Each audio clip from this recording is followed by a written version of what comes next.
Welcome everyone. Poetry Changes Lives, my book of poetry and history and the thought for the day. Here it is, all in this one book.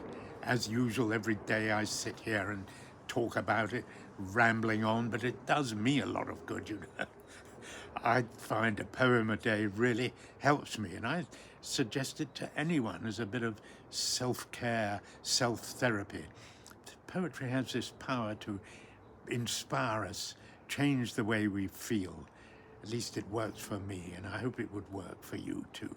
PoetryChangesLives.com is my website where you can read all about it. You can buy this book there if you wish, you know, too. And, you know, it makes a nice present. I'll say no more. I've told I say that too often, but I really believe it. And I hope you give it a try. Anyway, today I'm talking about a wonderful American playwright, Arthur Miller, who on this day, 1947, won the Tony Award for his play, All My Sons. He went on to win the Pulitzer Prize and became an absolute famous figure in America for the way he stood up to the notorious Anti-American Activities Committee of Congress that was run by Senator Joseph McCarthy in the 1940s and 50s, which was really a persecution of anyone who had left-wing tendencies and was suspected of being a communist, which was the worst possible thing in America to be in the Cold War era, when, of course, everyone was frightened of Reds under the bed and the Russians and that sort of thing. And really, a lot of people who were cut up before the Un-American Activities Committee were not anti-American at all. People like Charlie Chaplin and all sorts of well-known people who simply just, you know, wanted to speak up for the rights of the common man. Which is really what Karl Marx was doing all those years previously. Anyway, Arthur Miller was given a hard time. He refused to talk about anyone else he knew who shared his views, and he later wrote his wonderful, famous play, The Crucible, about the Salem witch trials that he wrote as a parody, of course, for his own persecution at the hands of Congress.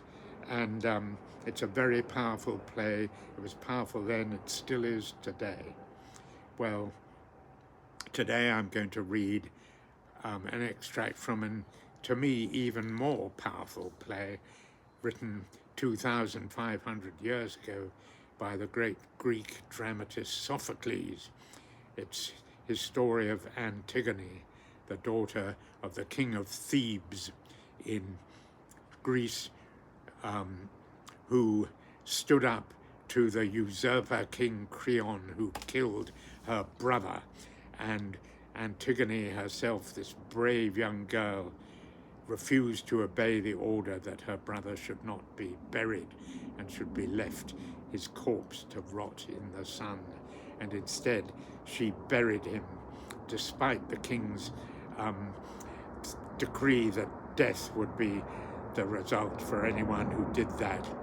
And she bravely died for the cause of justice, because she said the justice of the gods always trumped the justice of man and kings of this earth. And this great speech, I'm going to read part of it in reply to the king's death sentence, is just so awesome and powerful, I think. This brave young girl, Antigone, says this.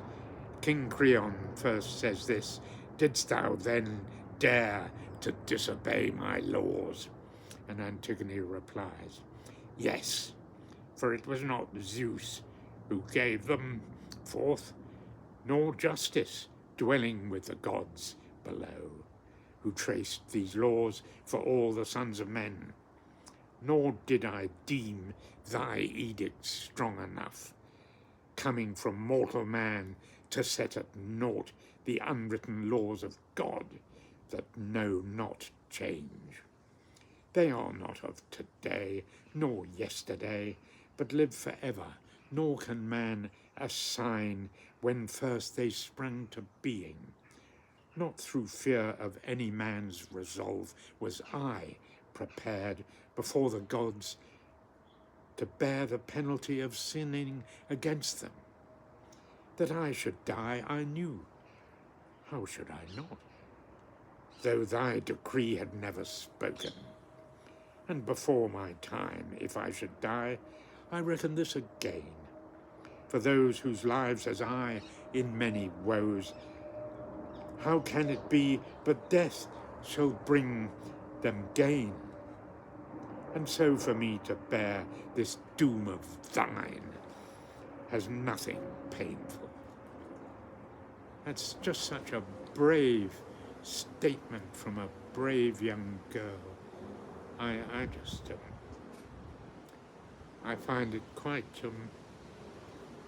inspiring and awesome, and we need more girls like Antigone, more men and women like Antigone today, who can stand up and speak truth to justice like she did, like Arthur Miller did too. Thank you for listening. Today I reflect on the strength of those who stand up for their beliefs. I hope I will be able to do the same one day. Thank you for listening. Happy Easter too, by the way.